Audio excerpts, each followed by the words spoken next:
الرحمن الرحیم۔ میرے پیارے بھائی سردار یاسر الیاس خان صاحب اور سردار راشد الیاس خان صاحب، سب سے پہلے تو میں آپ دونوں کا شکریہ ادا کرتا ہوں کہ آج آپ نے اتنا زبردست ایونٹ میرے آنر میں رکھا۔ اور میں جیسے کہ سردار یاسر کو ہمیشہ سے میرا کوئی تعلق ان کے ساتھ اتنا پرانا نہیں ہے، لیکن جتنے عرصے سے میں ان کو جانتا ہوں، ان سے کہتے ہیں نا کہ آپ کا کسی کے ساتھ جب مینٹل میچ ہوتا ہے تو میں سمجھتا ہوں کہ ان کے اور میرے سوچنے کا جو طریقہ ہے، لوگوں کو جج کرنے کا طریقہ ہے، وہ ایک جیسا ہے۔ تو میں ہمیشہ سے ان کو سمجھتا ہوں کہ یہ میرے چھوٹے بھائیوں کی طرح ہیں، اور جس طرح سے یہ بزنس کمیونٹی کی خدمت کر رہے ہیں اور جس طرح سے بزنس کمیونٹی کو انہوں نے یونائٹڈ رکھا ہوا ہے، میں سمجھتا ہوں کہ ہمارے نیشنل لیول پہ اسی طرح کے ایک بزنس لیڈر کی، اسی طرح کے ایک پولیٹیکل لیڈر کی ضرورت ہے جو آگے آئے اور پاکستان کو بھی لیڈ کرے اور پاکستان کی بزنس کمیونٹی کو بھی لیڈ کرے۔ جناب خالد اقبال ملک صاحب، چیئرمین فاؤنڈر گروپ، جناب Sohail Altaf Sahib, group leader Rawalpindi chamber of commerce and industry, former presidents of Islamabad chamber, former presidents of Rawalpindi Chamber, council members of Islamabad Chamber, my executive committee members, leaders of the business community, Kashif Chaudhary Sahab, Ajmal Baloch Sahab, ladies and gentlemen, Assalamu alaikum۔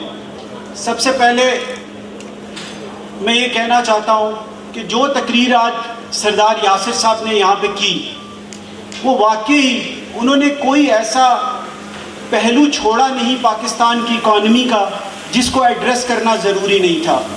تو میں یہ سمجھتا ہوں کہ اگر سردار یاسر صاحب کو یہ سب چیزیں پتہ ہیں تو وہ لوگ جو پاور میں بیٹھے ہوئے ہیں ان کو کیوں نہیں پتہ، وہ کیوں نہیں ان چیزوں کو لے کے آگے چلتے؟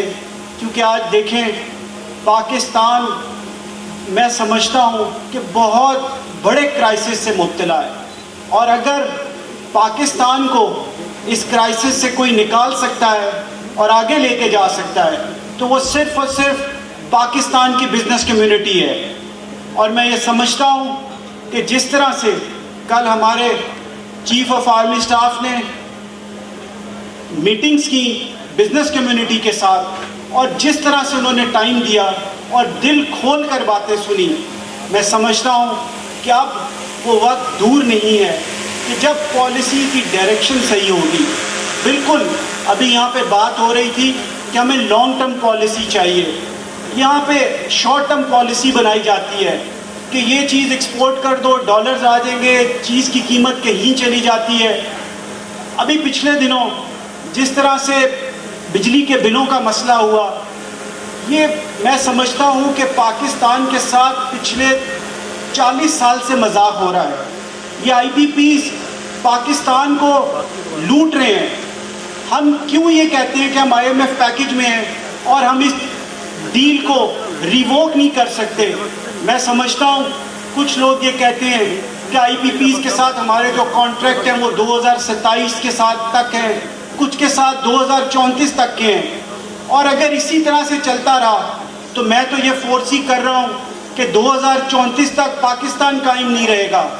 اگر 2700 ارب ایک سال کا سرکولر ڈیٹ ہے تو 10 سال میں 27,000 ارب کا سرکولر ڈیٹ یہ ہماری اکانومی برداشت کر سکتی ہے؟ اتنے ٹیکسز ہم کہاں سے کلیکٹ کریں گے؟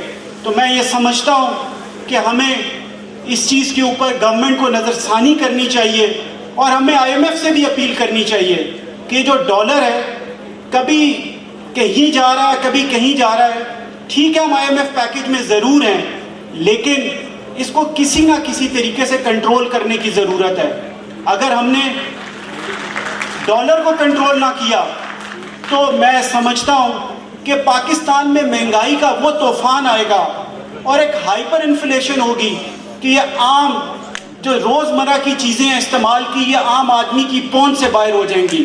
اور ابھی بھی اگر ہماری آنکھیں نہ کھلیں، 76 سال ہو گئے ہیں پاکستان کو آزاد ہوئے ہوئے، میں یہ سوچتا ہوں کہ وہ کون لوگ ہیں جنہوں نے پاکستان کو آج اس مقام پہ پہنچایا اور پاکستان کو اس حالت میں ہمارے ہینڈ اوور کیا.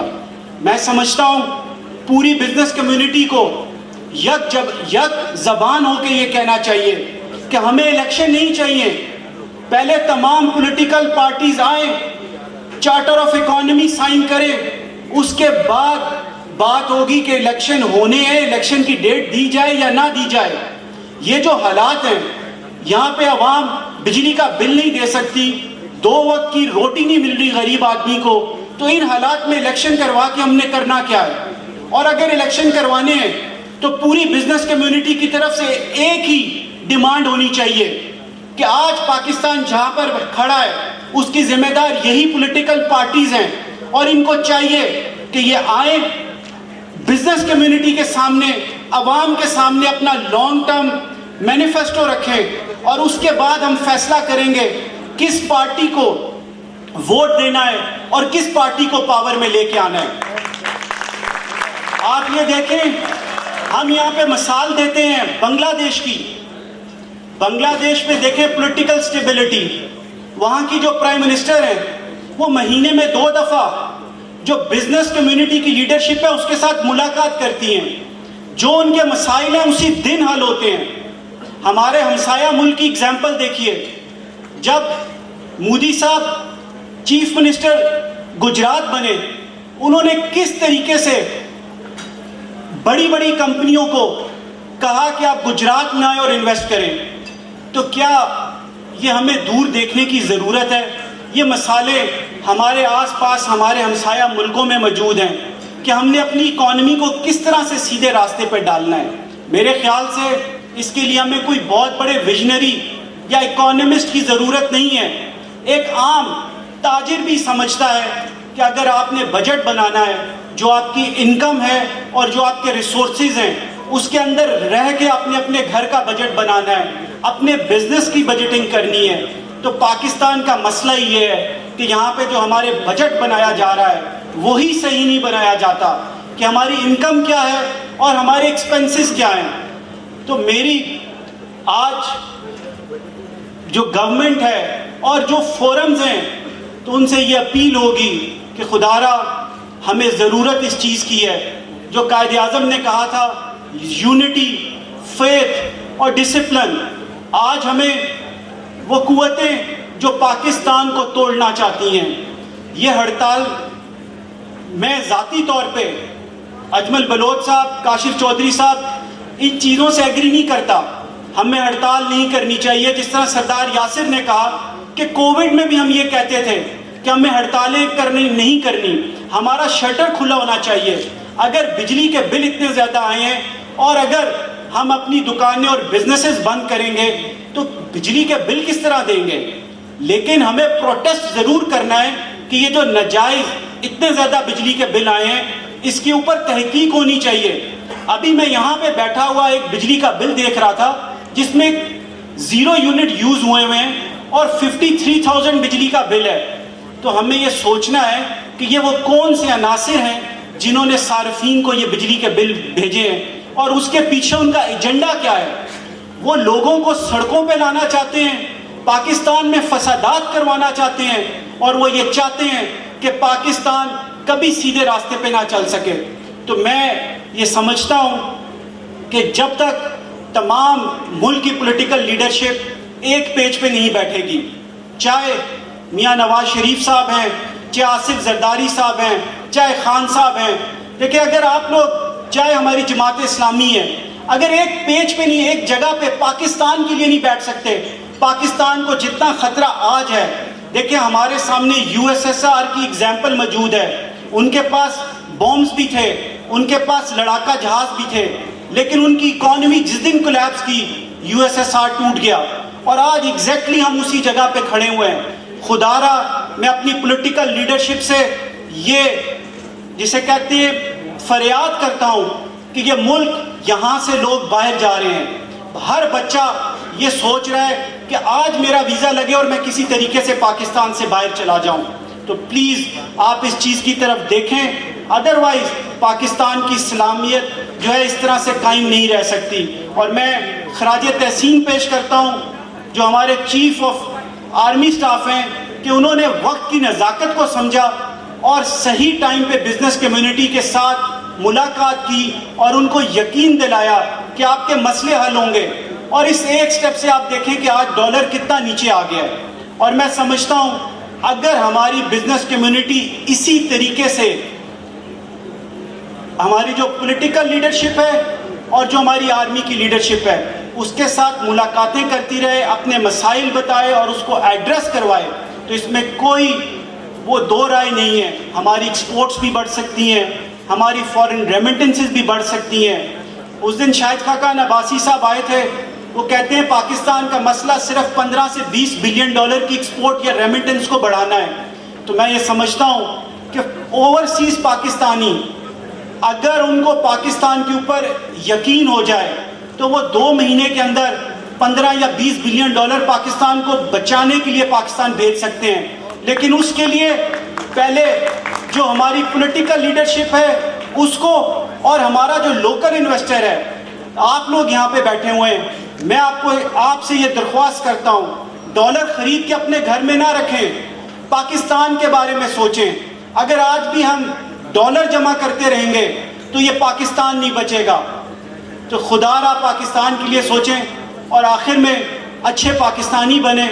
اور میں آخر میں ایک دفعہ پھر سردار یاسر صاحب کا اور سردار راشد صاحب کا اور خاص طور پہ جو سینٹورس کی مینجمنٹ ہے اس کا شکریہ ادا کرتا ہوں.